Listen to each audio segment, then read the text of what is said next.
Planks pave the walkway of this narrow street in Awoye community. Every step is with caution as I walk past stilted houses on the island.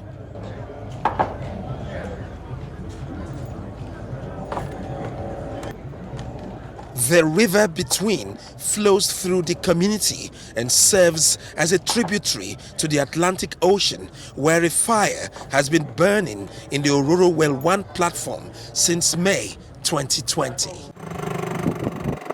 2 months after reporting the 4-year-old incident, no visible action has been taken to extinguish the fire from the oil platform. In 4 years that the well has been burning, we've lost close to $400 million US. And you know, when you compute how much an oil well could produce initially, it doesn't mean that it will not produce more than that along the way. It depends on other improvements that would happen. So Nigeria has lost and continues to lose huge sums of money. Rather than stopping that disaster, we are causing other losses multiplied from the impacts of this reckless burning of that oil well. My sympathy can never go to the federal government or the oil companies that are working there, for the simple fact that the money that they claim they are losing amounts to oil theft.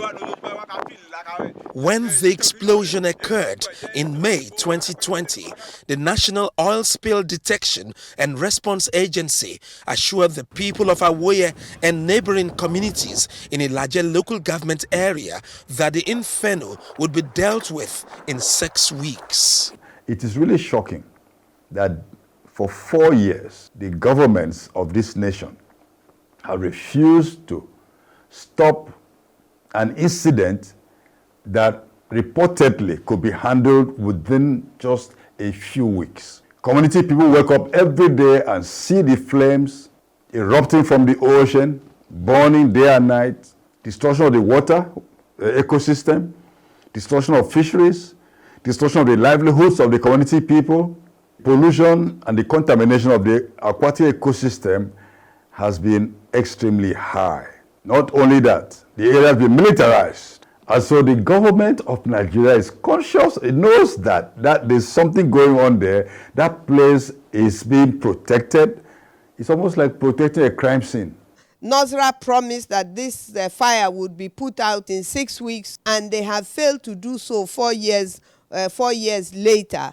I ask myself, what then is the need of these agencies being there? It's a pity that the Elijah people, the people whose land, whose waters are being polluted by this thing, cannot have their representatives and their governors take the federal government and the oil companies to court. We don't mean anything to them, and we don't mean anything to ourselves. If not, we won't allow. Why can't we stop them from exploring? The Ororo Well 1 inferno is a call to environmental action. So much money in multiples of millions of dollars are going to waste in the name of a flare that nobody seems to have the capacity to arrest.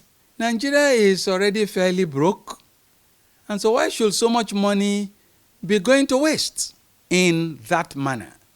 So you are damaging the environment, you are preventing the people from having access to their source of livelihood, you are killing the fish, and then, of course, poisoning the entire world.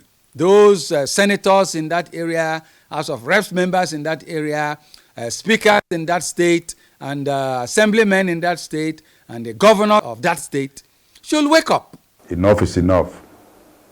Action must be taken. When people outside Nigeria hear about this, they are just incredulous. They can't believe it. And here we are talking about action on climate change, just transition, mitigation and adaptation, and yet this open fire is burning the conscience of Nigeria. 4 years and counting, the Ororo Well 1 fire is an emergency treated with levity. Concerns are mounting with economic losses on the one hand and the effect on the ecosystem on the other. We don't tire for suffer. Today, see broke house, we go bill am again. Tomorrow again, so suffer. We not get any money now. This is petrol wey una dey take am with the fire for see there. Now they spoil we all ground o. All ground for where you don't see Paul finish. This fire where they put am for there now. Begin for 4 years now. We don't begin spoil all the community. I hear that what they tell you. Now you be our pikin, Elijah pikin. Remember our your community. You with your Tunumbu. Now remember our your. Time is of the essence as the people of Awoye are now more exposed to environmental hazards as a result of the 4-year-old fire. Ofieteme George, Arise News.